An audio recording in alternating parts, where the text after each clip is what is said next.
पुराने ज़माने में एक मान्यता है कि इस भड़ियाना गांव में कि पहले जब पांडव थे, उन्होंने यहाँ पे मतलब जब अज्ञातवास काट रहे थे लास्ट वाला, उस समय यहाँ पे आए थे और उनको प्यास लग गई थी। तो रेगिस्तान में पहले पानी था नहीं, तो आपने सुना होगा कि पांडवों में सबसे ज़्यादा वो स्ट्रॉन्ग पांडु था, या मजबूत कहो तो या ताकतवर कहो तो वो अपना भीम जी थे।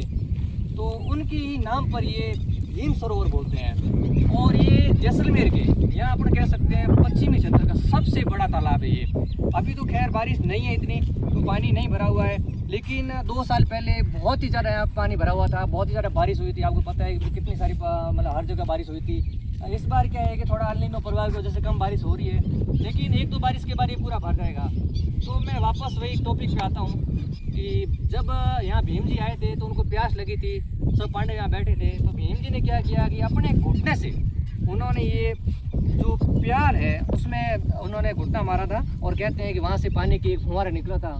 और वो जो छतरी दिख रही है आपको, वो बीच वाली, वो बड़ी वाली नहीं, छोटी वाली छतरियाँ दिख रही है, वहाँ पे उसका जो डीप पॉइंट है गहराई में, वो लगभग 30 से 40 फीट के बीच में हो सकता है। आप कभी मैं आपको बताऊंगा उसके बारे में जब कभी सूख जाएगा तो, लेकिन अभी चांस कम ही है सूखने का, क्योंकि बारिश और आ जाएगी और पानी और भर जाएगा, और ये बहुत ही कभी कभार जाके सूखता है। और इसमें ये रहस्य बताया गया है कि भाई इसमें सब लोग, और बाकी ये पुराने ज़माने में यहाँ पे खाने पीने के लिए जैसे गेहूँ वगैरह की यहाँ पे खेती करते थे आस साइड में। जैसे पास में गांव है, फूलासर है, खींवसर है, बुलसिंह की ढाणी है, और ये अपना फरसुन क्षेत्र के एरिया है, भिखुड़ाई है।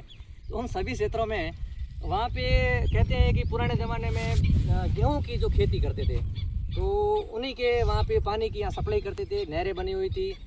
और बाकी एक और मान्यता भी है यहाँ पर कि यहाँ पे पुराने ज़माने लोग बातें करते हैं कि भाई यहाँ पे एक बड़े बड़े से जो लोग हुआ करते थे, जो मतलब पहले पुराने ज़माने में काफ़ी हाइट में भी काफ़ी हुआ करते थे। ऐसे बोलते हैं कि परियों के द्वारा लोग जो छोड़े गए थे, तो उन्होंने भी इसका निर्माण किया था, ऐसा बताया जा रहा है। बाकी गाइज आप देखो नज़ारा कितना अच्छा है, यहाँ पे बहुत ही अलग अलग प्रकार के पक्षी भी हैं, जिसमें आप देख सकते हो आज आपको देखने को मिलेगा फ्लेमिंगो है, आपको बतखों की अलग अलग प्रजाति देखने को मिलेगी। छोटी है जो ब्लैक वाली, जो मारवाड़ी शब्दों में अपन कह सकते हैं कि उसको आड़ बोलते हैं, जो लोगों को पसंद भी है। और बाकी देखो आप बहुत अलग अलग प्रकार के जैसे पक्षी हैं, गौरैया हैं, जो आजकल देखने को कहीं मिलती नहीं है, यहाँ पर देखने को मिल सकती है। यहाँ मतलब विभिन्न प्रकार की जीव जंतु, अलग अलग प्रकार की जैव विविधता मिलती है देखने को, बहुत ही खूबसूरत नज़ारा है। और एक बात आपको कहूँ तो यहाँ पे मेरे को आए हुए 3 साल हो गए हैं, और जो 3 साल में रियल बताऊँ ने गाँव में जो रहने के लिए कोई चीज़ होती है ना, कोई देखने के लिए चीज़ होती है कि भी जहाँ जा कर के आपको टाइम पास हो सके, सुकून मिल सके, तो ये एक तालाब है जहाँ आपको मतलब एकदम ऐसा लगेगा कि भाई हाँ कहीं खुली जगह आए हैं, कहीं बैठने की। एक उदयपुर वाला सीन आपको, जो आपने कभी देखी होगी झीलें वगैरह, तो वैसा ही सीन नज़र आता है। तो ये आप देखना इसमें। और बाकी यहाँ पे कहते हैं कि जब बारिश बहुत ज़्यादा होती है तो एक आपको वहाँ से थोड़ा देखना, अभी आप दिख नहीं रहा है, जूम वगैरह करेंगे तो दिखाएंगे, वहाँ पे एक खंबा है जो लगभग 10 फीट नीचे की ओर है, और वो हाइट में लगभग 12-15 फीट है। तो लोग बताते हैं कि जब उसके टॉप पर पानी भर जाता है तो ये भड़ियाना पूरा डूबने की कगार पे आ जाता है, ऐसे बताते हैं। एक बार ऐसा हुआ था, तो उस समय लोग शायद यहाँ से पलायन कर चुके थे, गांव से खेत में चले गए थे, लेकिन उसके बाद कभी हुआ नहीं है, क्योंकि थोड़ा देवी का यहाँ पे प्रकोप रहता है। कहते हैं कि उनका थोड़ा पर्चा वगैरह है, तो उसकी वजह से थोड़ा यहाँ पे सहयोग भी रहता है लोगों को। और बाकी आप देखना कि यहाँ पे वनस्पति अलग अलग प्रकार की है, जिसमें अलग अलग प्रकार के पक्षी देखने को मिलते हैं। उसमें सबसे कॉमन एक चीज़ मिलती है मोर, जो मैंने है ना मारवाड़ पश्चिमी क्षेत्र में कहीं नहीं देखे इतने मोर।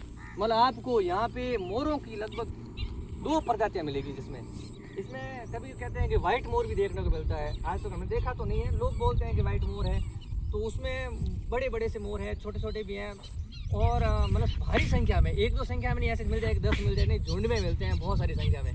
तो ये भी चीज़ें हैं। और उधर थोड़ा आप कैमरा करिएगा कैमरामैन जी, तो उधर देखना, उधर एक कुआं है। आप एक खास बात देखना, इसमें तालाब में भरा तो मीठा पानी जाता है, लेकिन इसमें थोड़ा नमकीन सा नीचे हो जाता है, तो थोड़ा खारा टाइप भी हो जाता है, तो लोग पीने में थोड़ा हिचकिचाते हैं वगैरह करते हैं। लेकिन उसके बाद भी वो कुआं है, तो कुएं की मान्यता है कि जब भी पानी ख़त्म होता है, इस तालाब में ख़त्म हो जाए, लोग प्यास से मर जाए। पुराने ज़माने में ऐसा होता था, लेकिन आजकल तो देखो सुविधाएं बहुत सारी है, नहर आ गई है, तो उस समय वहाँ पे उस कुएं में से मीठा पानी निकलता है। आज भी उस कुएं का आप देख सकते हो कितनी अच्छी चीज़ें वहाँ बना रखा है पूरा, तो ये चीज़ें भी है। और बाकी आपको बताऊँ तो नवरात्रि है, यहाँ कुछ और चीज़ें हैं। तो यहाँ पे आपको पूजा करते हुए देवियाँ मिल जाएगी बहुत सारी। और मान्यता कहते हैं कि यहाँ पे 50 दीपक जलाते हैं तो उनकी इच्छा पूर्ण होती है, ऐसा मान्यता प्राप्त है। गाइस बाकी मिलते हैं आपको नेक्स्ट व्लॉग में। आज का आपको इतने तक ही